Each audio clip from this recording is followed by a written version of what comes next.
It's a nice day. Nice and cool, nice and sunny. It's gonna be a beautiful day. Right. So we're reviewing uh, Timothy chapter 2, and this is a Paul's letter to Timothy, and Timothy is taken.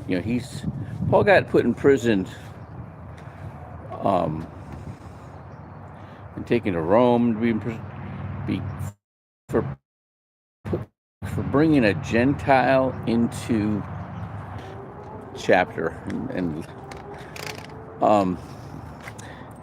Timothy was half Jew and half Greek, and never fit in. He was too Jewish for the Greeks and too Greek for the Jews, and I don't know how much he lost here. So talked about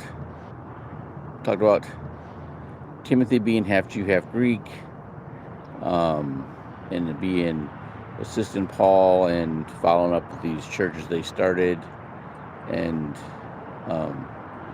making sure that they continued to prosper. The church in Ephesus started going astray. People started teaching their own thing, and Paul starts teaching, how do you know that somebody's got the right teaching or not. And then he starts talking about women teaching. That's why he said there was women preaching in the church who weren't preaching the right thing, but they were wanting to be leaders. They were being busybodies, okay? And he's talking about how they should be with their husbands and all that. And this gets a lot of grief from feminists, all right? I've heard people say that he's saying, no, he's talking about there's people that their emotions get control of them. They could be a man and called a woman. I'm like, I agree with that, right? But he's flat out talking about women, right? And this is the culture back then, but there's a lot of wisdom to it.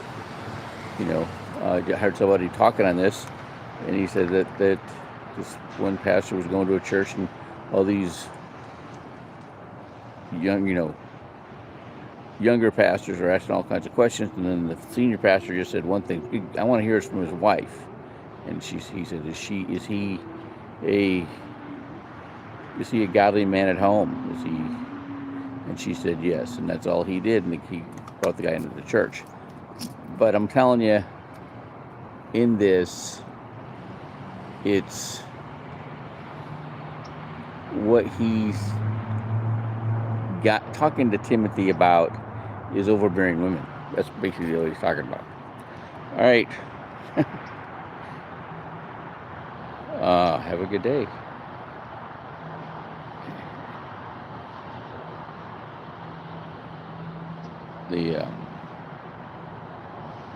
Interesting. Have a good day.